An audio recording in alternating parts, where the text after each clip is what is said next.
Shalom, ketemu lagi di blog kisah hidup para musafir Tuhan. Ini kisah hidup 25 orang santo dan santa yang jasadnya sampai sekarang masih tetap utuh.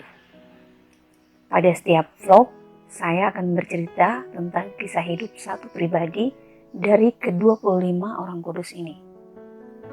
Nah, sebelumnya jangan lupa like dan subscribe ya. Like dan subscribe-mu selain menjadi motivasi saya, juga untuk mewartakan kisah kebaikan dan kemuliaan Tuhan kepada semua orang. Yang percaya boleh katakan amin. Nah, setelah beristirahat beberapa dekade, akhirnya kesempatan yang tenang dan damai untuk membuat vlog ini ada lagi. Maafkan atas ketidaktepatan waktu dan janji saya ya, Bebs. Sebelumnya, saya mau sharing sedikit kenapa beberapa waktu terakhir saya bagaikan raib di telan bumi. Vlog saya terakhir tentang Santa Angela Merici itu 1 bulan yang lalu ya, sekitar tanggal 13 Februari 2020. Nah, setelah itu saya bersama teman-teman komunitas PD Duk in Altum yang dimoderatori oleh Pater Wens EDMJL mendukung kegiatan Mau Mere Mau Yesus. Kegiatan ini adalah sebuah retret untuk orang muda Katolik sekeuskupan Maumere. Kamu bisa lihat di beberapa channel yang saya tulis di bawah ini ya. Retret ini berlangsung selama 3 hari di Aula MJL Nita dan didampingi oleh tim Jakarta yang beranggotakan 40 orang muda Katolik yang rela menyediakan waktu mereka untuk mengunjungi dan berbagi pengalaman mereka dengan teman-teman orang muda di sini. Betapa antusiasnya orang muda Katolik di keuskupan kita ya. Sampai-sampai pesertanya melebihi kuota, yaitu sebanyak 430 peserta. Nah, semoga apa yang mereka peroleh dari retret ini bisa mereka bawa kembali ke kehidupan dan lingkungan mereka, sehingga memberi makna baru bagi hidup rohani pribadi dan juga orang-orang di sekitar mereka ya. Belum selesai sampai di situ ya, karena setelah kegiatan itu di akhir bulan Februari seperti biasa ada kegiatan bulanan Mau Mere Peduli yang sudah pernah saya ceritakan dan kamu bisa lihat videonya di channel Debu Mau Mere. Di awal bulan Maret, PD Duk in Altum mengadakan PD bulanan tapi dengan warna prapaskah, yakni PD Via Dolorosa. Persekutuan doa itu terjadi pada tanggal 8 Maret 2020. Yang terakhir adalah di hari Sabtu tanggal 14 Maret kemarin, PD Duk in Altum bersama komunitas MJL Nita melakukan pelayanan persekutuan doa bersama Fakultas Psikologi Unipa Maumere. Dan akhirnya hari ini saya benar-benar bisa mendapatkan waktu yang tenang untuk bercerita tentang orang-orang kudus kesayangan Allah tanpa diganggu oleh kegiatan apapun. Santo Franciscus Xaverius.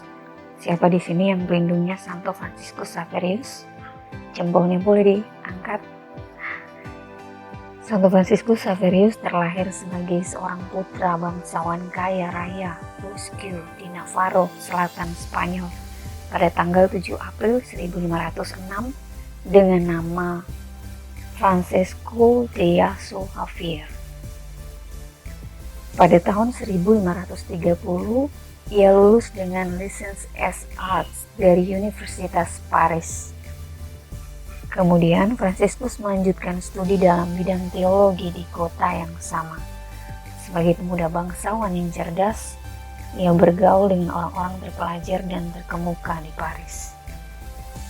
Santo Franciscus Xaverius berteman baik dengan Santo Ignatius Loyola yang kala itu sedang berjuang mendirikan sebuah serikat religius bersama temannya Santo Petrus Faber.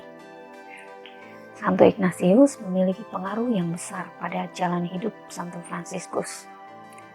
Kecerdasan Franciscus membuat Ignatius berusaha mengajaknya bergabung dengan serikat yang akan dibangunnya. Tetapi kala itu Santo Franciscus masih suka bersenang-senang. Kemudian Santo Ignatius mengutip kata-kata Yesus dari kitab suci yang kemudian kata-kata itu sangat mempengaruhi perubahan hidup Santo Fransiskus. Apa gunanya seseorang memperoleh seluruh dunia namun kehilangan jiwanya? Matius bab 16 ayat 26. Pertanyaan ini mengubah seluruh hidup Santo Fransiskus dan menjadikannya abdi Allah di dunia. Pada tanggal 15 Agustus 1534, Santo Fransiskus dan 5 orang rekannya, termasuk Santo Ignatius Loyola dan Santo Petrus Faber, mengikrarkan kaul pertama mereka di gereja Montmartre, Paris. Pengikraran ini juga menandai berdirinya Serikat Yesus atau Ordo Jesuit yang direstui oleh Paus III pada tahun 1540. Keenam orang misionaris ini juga berjanji akan membantu Paus untuk memberantas ajaran sesat dan menyebarkan iman Kristen. Santo Fransiskus ditabiskan menjadi imam pada tanggal 24 Juni 1537. Pada usia 34 tahun, Santo Fransiskus diutus menjadi misionaris di Hindia Belanda.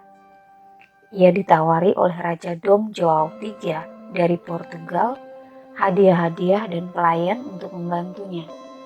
Tetapi Santo Fransiskus menolak dan berkata, cara terbaik bagi seseorang untuk mendapatkan martabat sejati adalah dengan mencuci baju dan memasak makanannya sendiri. Bersama beberapa rekannya, Santo Fransiskus melakukan perjalanan yang sangat sulit.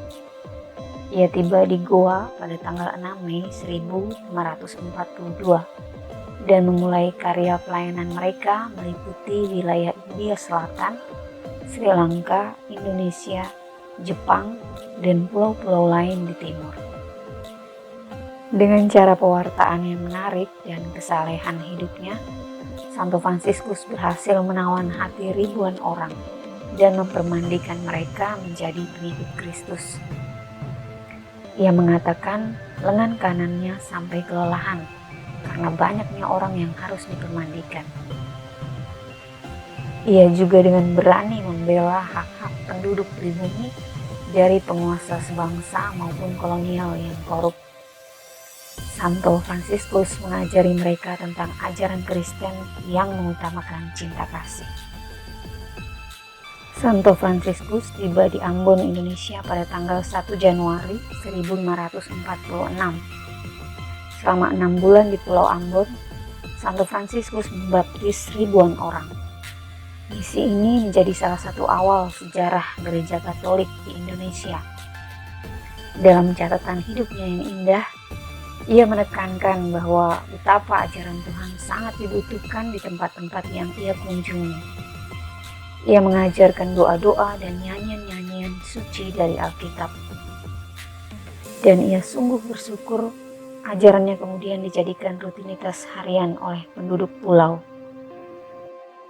Sepanjang perjalanan dan kerja kerasnya yang melelahkan, Santo Fransiskus sangat dipenuhi sukacita dari Allah. Ia sungguh mendambakan dapat masuk ke Cina, di mana tidak seorang asing pun diperbolehkan masuk ke sana.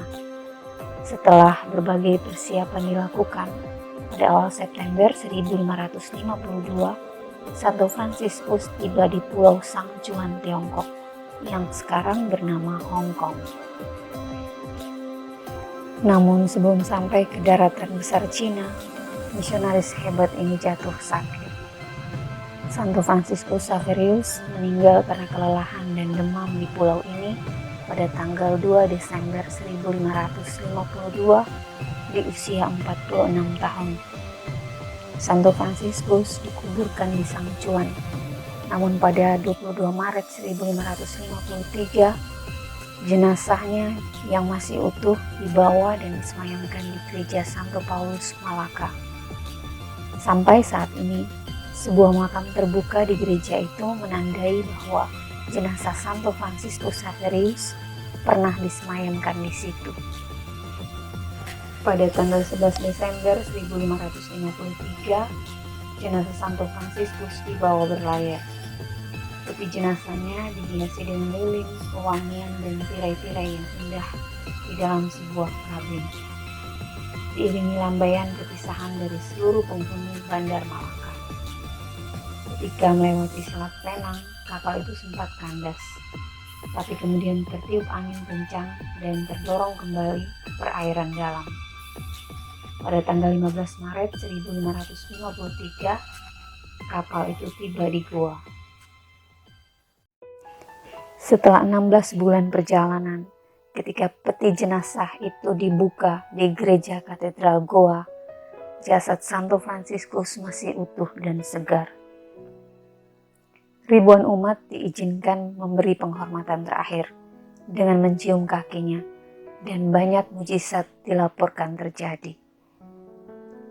Jasad yang tidak membusuk itu kemudian disemayamkan dalam peti perak pada tanggal 2 Desember 1637 di Basilika Bom Jesus di Goa. Lengan depan Santo Fransiskus Xaverius yang semasa hidupnya digunakan untuk mempermandikan banyak orang dipisahkan oleh Prefektur Jenderal Serikat Yesus Claudio Aquaviva pada tahun 1614. Dan kini dipajang dalam sebuah relikuarium atau tempat penyimpanan relikwi yang terbuat dari perak dalam gereja Dua Jesu, gereja utama para Jesuit di Roma. Santo Fransiskus Xaverius dinyatakan kudus dan dikanonisasi oleh Paus Gregorius XV pada tanggal 12 Maret 1622. Pesta perayaan Santo Fransiskus Xaverius dirayakan setiap tanggal 3 Desember. Santo Fransiskus Xaverius adalah sahabat bagi semua orang. Ia energik, menarik, rendah hati, dan penuh pengabdian akan karya misinya. Ia mendirikan pusat-pusat katekumenat dan sekolah-sekolah. Ia berusaha mendidik imam-imam pribumi di setiap tempat yang ia kunjungi. Demi niat ini, ia rela belajar bahasa daerah setempat. Ia dijuluki sebagai misionaris perintis agama salib di Asia dan misionaris terbesar sejak Santo Paulus. Oleh karena teladan hidupnya ini, Paus Pius X mengangkat Santo Fransiskus Xaverius sebagai santo pelindung utama karya misi. Nah teman-teman, banyak hal yang bisa kita pelajari dari kisah hidup Santo Fransiskus Xaverius. Terlahir sebagai bangsawan yang kaya raya, tidak membuat ia terbuai dengan kehidupan duniawinya. Pada akhirnya, ia memutuskan meninggalkan semua kemewahannya dan hidup hanya untuk melayani Tuhan dan sesama. Mungkin di zaman ini, hal itu terlalu ekstrim, seperti yang dilakukan oleh Santo Fransiskus. Tapi kita bisa memulai dari hal-hal yang kecil. Misalnya, berbagi dengan sesama dari kelebihan kita. Tetapi kalau kita membantu sesama dari kekurangan, itu menurut saya jauh lebih dihargai oleh Tuhan. Kamu mungkin bisa mengambil kesimpulan sendiri dari kisah yang sudah kamu dengar, disesuaikan dengan kehidupan kamu saat ini. Tetapi akan lebih sempurna lagi jika itu dituntun oleh Roh Kudus dan sesuai dengan kehendak Tuhan. Kita bisa memulainya dengan membaca Alkitab, membaca kisah para santo dan santa, dan berdoa dengan perantaraan mereka. Terima kasih sudah mendengarkan. Sampai bertemu di vlog yang berikutnya. Shalom, Tuhan Yesus memberkati.